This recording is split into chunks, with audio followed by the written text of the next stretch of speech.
was Super Bowl week in Houston, and when the reports first came out, we were like, what?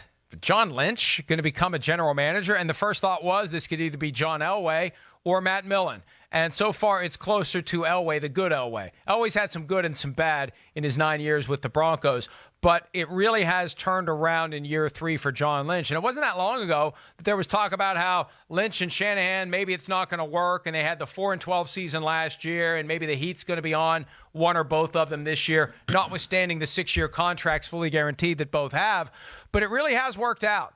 And it always takes time. Everybody wants that quick fix in the NFL, especially when you see a team like the 49ers turn around from 4-12 one year to Super Bowl the next. But it does take time to get the players in place to run the offense and the defense that Kyle Shanahan envisioned. And John Lynch did a hell of a job finding the right players to run that team the way Shanahan wants it.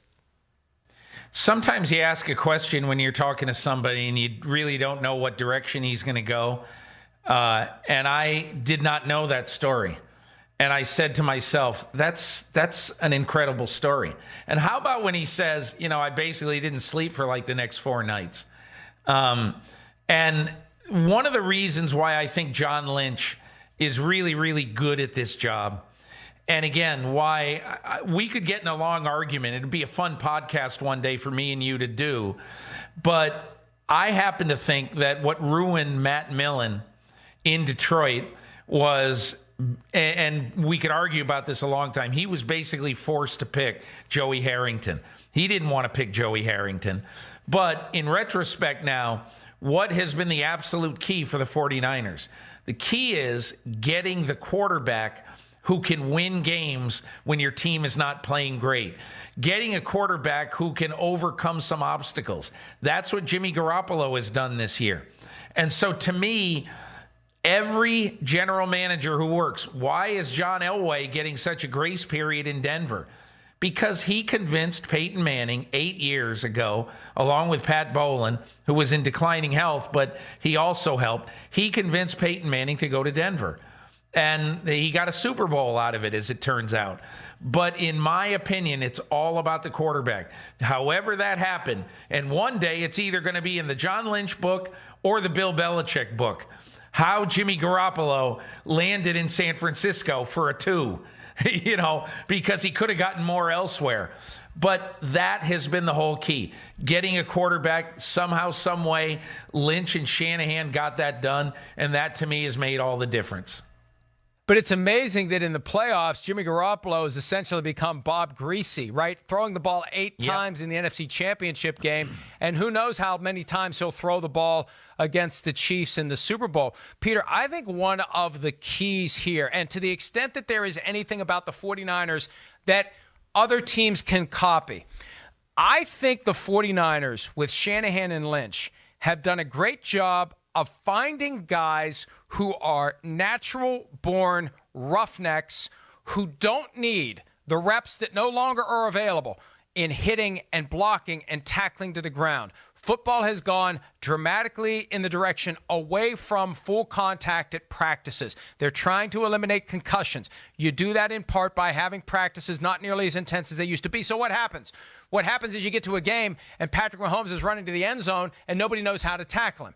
I think the 49ers have found guys on the offensive and defensive side of the ball who don't need that. They are natural-born badasses who will go out there and execute without hesitation, without practice reps. They just know how to overpower you, like a George Kittle. He's the epitome of it. The defense is the same way, but especially with that running game. Why all of a sudden are the 49ers cracking the code on the running game?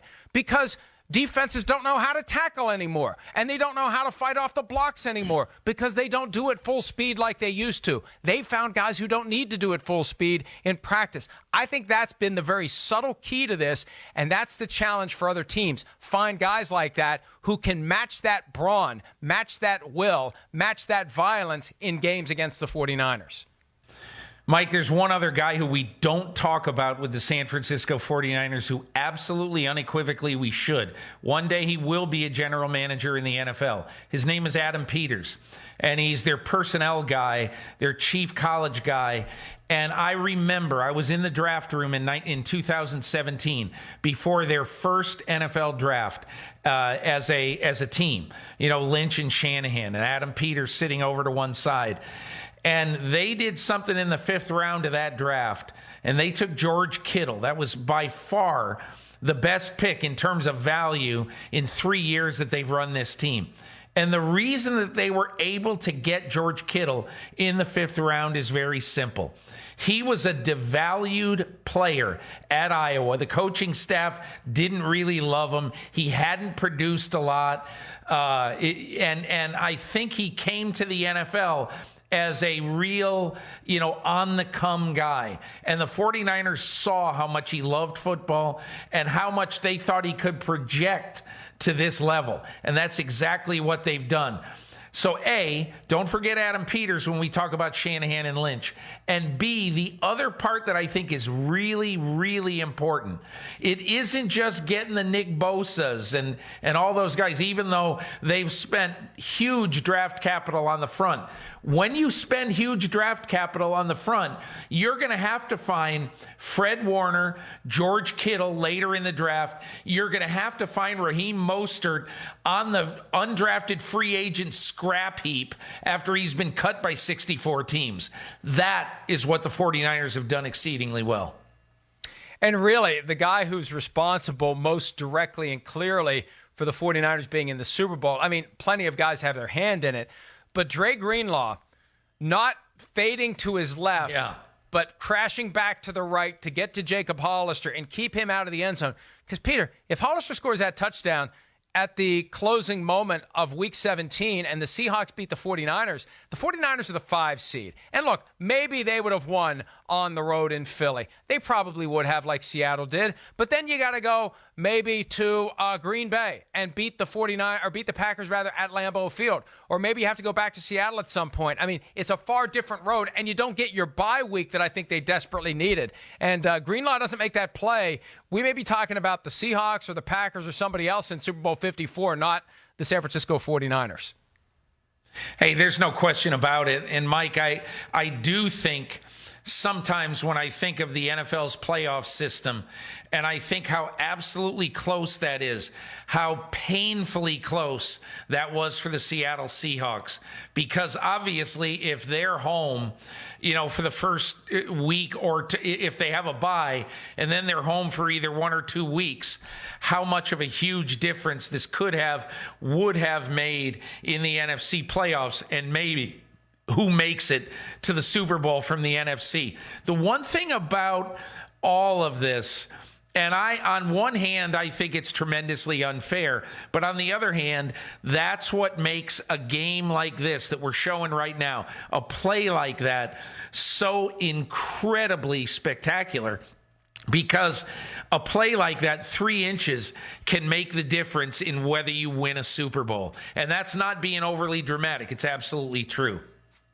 Same thing for the Chiefs, though. If the Patriots don't fail to beat the Dolphins in Week 17, how different that would have configured the AFC field, and the Chiefs would have been the 3 seed, and they wouldn't have had a bye. They would have had to face the Titans right out of the gates. Who knows how it would have gone as a wild card matchup. And then their reward would have been they go to New England for the divisional round, and they're on the road for potentially the AFC Championship game in Baltimore if they had been able to hold serve, et cetera, et cetera. So it really, when it comes down to that last couple of weeks of the season to determine the playoff tree, we know most of the playoff teams, but those spots at the top of the playoff tree, we're reminded again and again, Peter, how critical they are. You also talked to Joe Staley after the NFC Championship game. He is a link back to the Super Bowl 47 49ers team.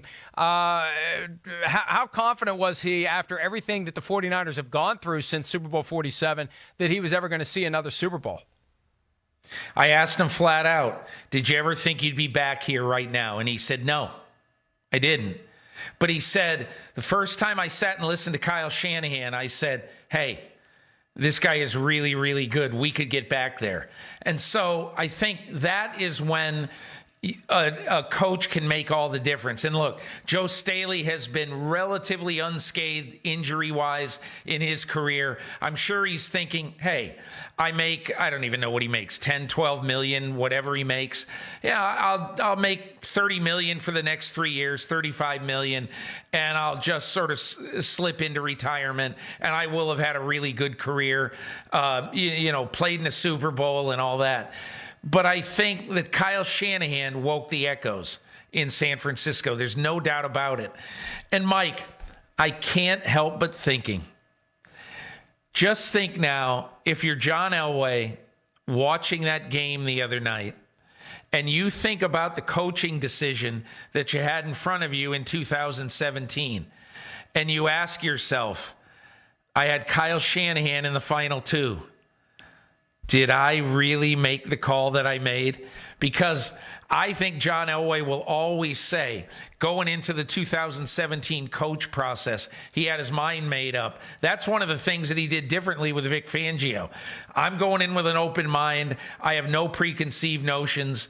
And in 2019, he made a better decision, I think a smarter decision than he made in 2017. To take it back to where we started, though, who's to say that Kyle Shanahan and John Elway would have formed that working relationship that Shanahan and Lynch have put together, and it's worked out perfectly. And remember at the time, the thinking was Shanahan was going to have a hard time finding a GM who is currently working for another team because Shanahan's running the show, and you can't make that hire of a guy unless you're giving him the full GM powers and authorities. And that's what made Lynch a perfect alternative. And it was amazing. And I still remember how that just was out of the blue. And it was one of those things where at first you say this makes no sense, but the more you thought about it, well, I could see this making sense. And here we are 3 years later, Super Bowl 54, Shanahan and Lynch and the 49ers back trying to win it for the first time in 25 years. Hi, I'm Mike Tirico, and thanks for watching. Make sure to hit subscribe for the latest news and highlights from NBC Sports.